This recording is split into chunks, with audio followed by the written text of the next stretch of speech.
साथियों नमस्कार। आपका स्वागत है हमारे YouTube चैनल ग्रीन ऑर्गो फार्म में।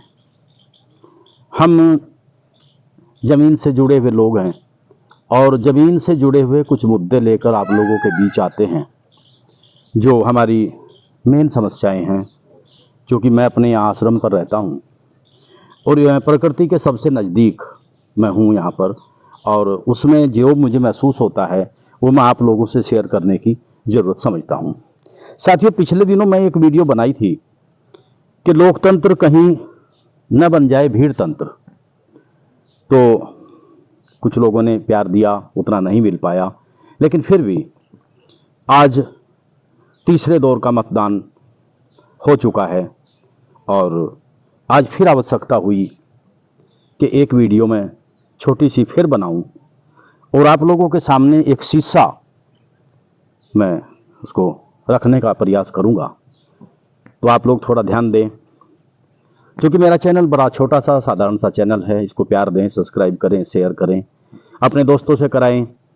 इसमें खेती से जुड़ी हुई, पर्यावरण से जुड़ी हुई, हमारे अवैध खनन से जुड़ी हुई, हमारे राजनीतिक क्षेत्र से जुड़ी हुई, हाँ, कुछ दवाइयों को बनाने के लिए, कुछ हमारे हमारे यूज में जो सामान आते हैं उनको बनाने के लिए, कुछ हमारे विनेगर बनाता हूँ सिरके बनाने के लिए, हम वीडियो डालते रहते हैं। तो साथियों, तीसरे चरण का मतदान हो चुका है और सबसे बड़ी विडंबना, सबसे बड़ी दिक्कत, सबसे बड़ी परेशानी और सबसे ज़्यादा सोचने का विषय यह है कि पहले दौर में जितना मतदान हुआ था, दूसरे दौर में उसका प्रतिशत कम हुआ और तीसरे दौर में उसका प्रतिशत कम हुआ। मतदान आज़ादी के बाद से होता आया है। मत प्रतिशत कम भी रहता था, कई बार बढ़ भी जाता था। मैं यहाँ पर यूपी के सबसे लास्ट क्षेत्र में यमुना के किनारे पर रहता हूँ। मेरे गांव का मत प्रतिशत 85% रहा, जबकि यहाँ पर ये सबसे पिछड़ा हुआ क्षेत्र है, सबसे आखिरी में पड़ता है। यमुना के किनारे पर हमारे बराबर में हरियाणा शुरू हो जाता है। तो यहाँ पर 85% मतदान रहा।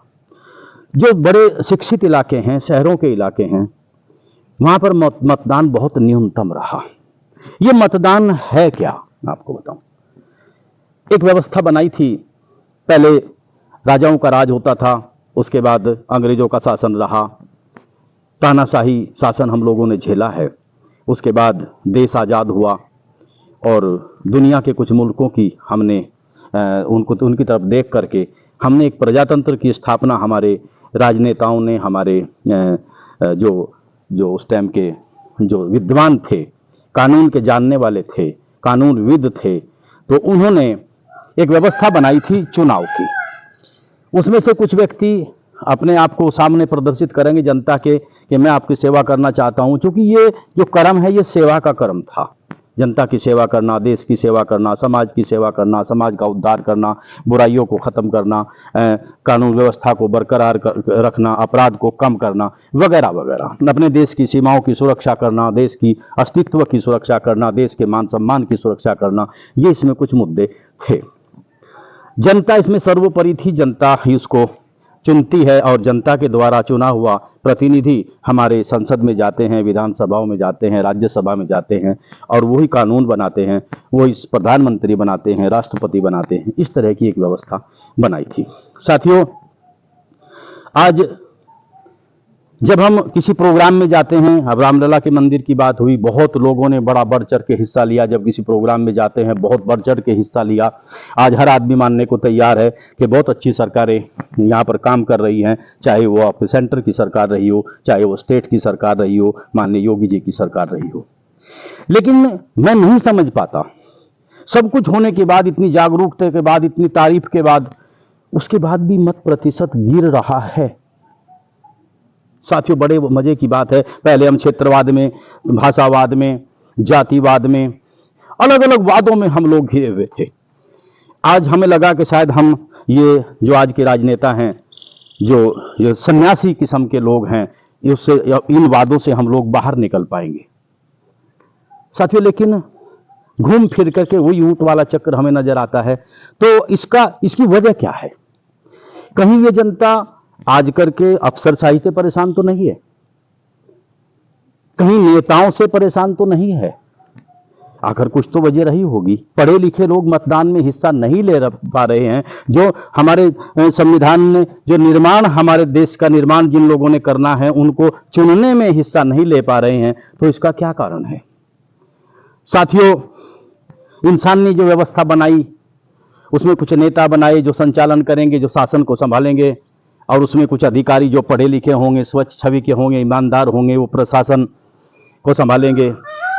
तो इस तरह शासन और प्रशासन मिलकर के इसके कई स्तंभ थे। हमारा उसमें मीडिया हमारा स्तंभ है, जनता हमारा स्तंभ है, कार्यपालिका न्यायपालिका है। तो इस तरह से ये एक व्यवस्था बनाई थी आगे बढ़ने की। साथियों, आज इस वैज्ञानिक युग ने, इस विकास की दौड़ ने आज काफी कुछ खराब कर दिया है। बहुत से अधिकारी ऐसे हैं कि वो सच बोलने वालों को भी दंड देने के लिए तैयार रहते हैं। अभी पिछले दिनों एक मुद्दा चला था, क्योंकि मैं यहाँ खनन बेल्ट में रहता हूँ, खनन का मामला हम लोगों ने उठाया था। तो कई लोग, बड़े मजे की बात है, कई नेता, कई अधिकारी बहुत परेशान थे, जिन्होंने हमें दबाने की बहुत कोशिश की, और काफी हद तक वो लोग कामयाब भी रहे, क्योंकि हम अकेले थे, हमारा साथ देने के लिए कोई तैयार नहीं था। लेकिन फिर भी जरूरत पड़ी हम मुद्दे फिर भी उठाएंगे। तो साथियों, मुझे ऐसा लगता है कि कहीं न कहीं जनता त्रस्त है। तो मैं अपने जो कर्णधार हैं, जो शीर्ष नेतृत्व हैं, उनसे कहना चाहता हूं कि इसकी पुनर्समीक्षा की जरूरत है। जो अधिकारी लोग आज एक ही बात को मान करके चले हैं कि पैसा ही पैसा है, पैसा ही पैसा है, कई बार उनके अपने ऑफिस में, जिसमें आज उनका राज चलता है, वर्चस्व चलता है, कई बार ऐसा हुआ है कि उसी अधिकारी को अपने उसी ऑफिस में जाकर के वो अपमानित होना पड़ा है। साथियों, एक व्यवस्था है, ये दुनिया पैदा होती है, फिर ये आगे बढ़ते हैं, पढ़ाई में बच्चे पढ़ते हैं, जो योग्य होते हैं वो प्रशासन में चले जाते हैं, जो राजनीति के माहिर होते हैं वो शासन में चले जाते हैं, वो देश का नेतृत्व करते हैं, देश का काम करते हैं। उसके बाद कुछ समय के बाद उनका रिटायरमेंट हो जाता है, एक नई पीढ़ी रंगमंच पर आ जाती है, फिर वो चले जाते हैं, स्वर्ग सिधार जाते हैं। बस इतना सा एक मामला है। इसने से मामले को हमने इतना बड़ा खड़ा कर दिया है, बहुत भारी धन संचय करेंगे, बहुत भारी भूमि बनाएंगे, बहुत भारी मकान बनाएंगे। तो इसमें लगता है कि कहीं ना कहीं जनता पिस रही है, कहीं ना कहीं जनता का अहित हो रहा है। इसलिए जनता के अंदर जो शौक होना चाहिए था, जो उत्साह होना चाहिए था, वो नजर नहीं आ रहा है। वैसे तो सभी पार्टियों के लिए ये नुकसान का है, लेकिन मैं सत्ताधारी दलों से कहना चाहता हूं, जो फिलहाल सत्ता में हैं, कि आप इसके बारे में तनिक विचार करिए, सोचिए, और आप देखिए कि इसमें कहीं कहाँ चूक हुई। कहीं ऐसा तो नहीं आपके कानों तक सही आवाज नहीं पहुंच पाती हो। हम बल्कि इसमें एक प्रोग्राम बना रहे हैं। हम जैसे ही चुनाव का ये आखिर होगा, खत्म होगा, तो हम माननीय मुख्यमंत्री जी के सामने ऐसी कुछ समस्याओं को लेकर के, ऐसी कुछ बातों को लेकर के हम चाहेंगे कि उनसे रूबरू हम हों, और जो जमीन से जुड़ी हुई सबसे आखिरी आदमी की जो समस्या है, उससे भी हम माननीय मुख्यमंत्री जी को अवगत कराएं। ऐसा नहीं है सब अधिकारी बेईमान होते हैं, ऐसा नहीं है सब नेता बेईमान होते हैं। बहुत ईमानदार अधिकारियों को हमने देखा है, हमने उनको सुना है, उनकी कार्य प्रणाली को देखा है। बहुत ईमानदार नेताओं को हम लोगों ने देखा है। हमारे माननीय योगी जी बहुत ईमानदार हैं, इसी तरह और बहुत से नेता हमारे ईमानदार हैं, जिनके मुल्क ये जिनके भरोसे पर चल रहा है। साथियों, ये एक अर्थशास्त्र का एक नियम है, एक सिद्धांत है। दो वैज्ञानिकों ने अर्थशास्त्र के बारे में अपनी परिभाषाएं दी हैं। एक अर्थशास्त्री कहता है कि मनुष्य की आवश्यकताएं असीमित हैं और उनको अधिक से अधिक पूरा करने से तुष्टिगुण प्राप्त होता है, जबकि दूसरा वैज्ञानिक कहता है कि मनुष्य की आवश्यकताएं असीमित हैं, उनको जितना हम सीमित रखेंगे उतना तुष्टिगुण हमें प्राप्त होगा। मेरे ख्याल से ये पहले वाली के बाद में जो दूसरी वाली परिभाषा जो है हमारे अर्थशास्त्री की, इसमें कुछ ज्यादा दम है, क्योंकि हमारा जन्म जो हुआ है वो सेवा के लिए हुआ है, और सेवा जो है वो इस बात को इजाजत नहीं देती कि वाई हाथ की संपत्ति इकट्ठी करी जाए, वाई हाथ का धन इकट्ठा किया जाए। आज इस व्यवस्था में आमूलचूल परिवर्तन की जरूरत है।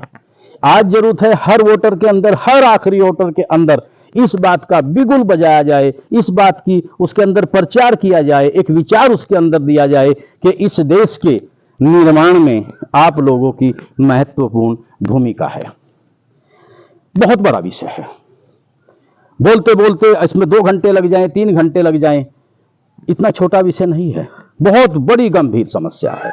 मतदान पहले भी हुए हैं, मत प्रतिशत पहले भी कम रहा है, लेकिन जब आज के वक्त में हम हर वादों से बाहर निकल करके और हर तरह से हम चाहते हैं कि गुंडागर्दी खत्म है, बुरे आदमियों के साथ कुछ सरकार जो है वो अच्छा व्यवहार नहीं कर रही, कानून व्यवस्था चुस्त दुरुस्त है, भ्रष्टाचार नहीं है, इन सब के बावजूद भी मत प्रतिशत का कम होना इस बात का संकेत देता है कि इसमें कुछ न कुछ गड़बड़ है।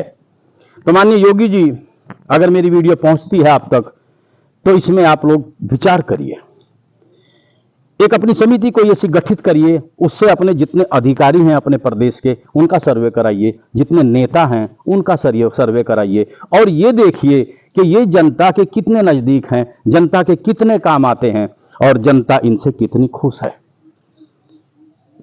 साथियों, बहुत बड़ा विषय है, आगे भी अगर जरूरत पड़ी तो कोई वीडियो लेकर के आप लोगों के बीच में आऊंगा, क्योंकि हमने अफसरशाही का दंश झेला है।